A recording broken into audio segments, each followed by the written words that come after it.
রবিউল আউয়াল মাস।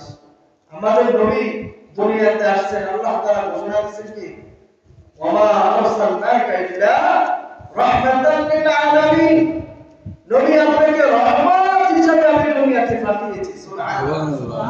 গোটা দুনিয়ার জন্য রহমত ছিল আমার, গোটা দুনিয়ার জন্য। কারণ কাফেররা যে আযাবে লিপ্ত হয়েছিল, নিজের আমল কন্যাকে তারা কুলঙ্কন করে জ্যান্ত কবর দিয়েছে। ঠিক না ঠিক?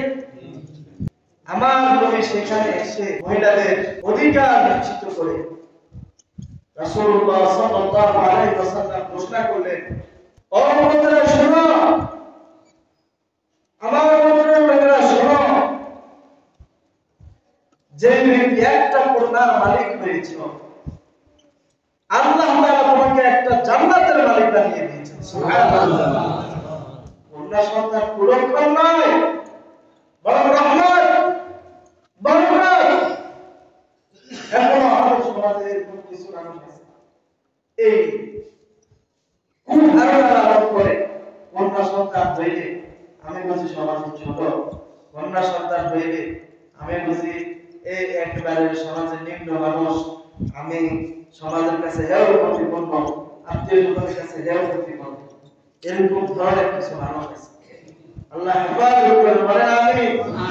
যাদের অনেকগুলো কন্যা আছে তাদের কাছে তাই জিজ্ঞাসা করো, একটা যদি ছেলে থাকে 60টা মেয়ে থাকে, ওই ব্যক্তি বলে আল্লাহ যদি আমাকে একটা ছেলেও না দিয়ে যদি একটাও মেয়ে দিত আমার খুব ভালো হতো। শুনি এলাকায় যাদের অনেকগুলো মেয়ে আছে, মেয়ে যে আল্লাহর কত বড় রহমত, এটা যাকে আল্লাহ তাআলা মেয়ে নামক রহমত বরকত দিয়েছেন তারা।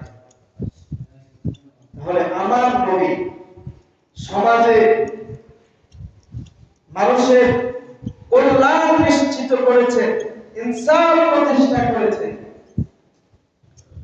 রহমত হিসেবে দুনিয়াতে আসছে, দুনিয়াতে বরকত বেড়ে গেছে।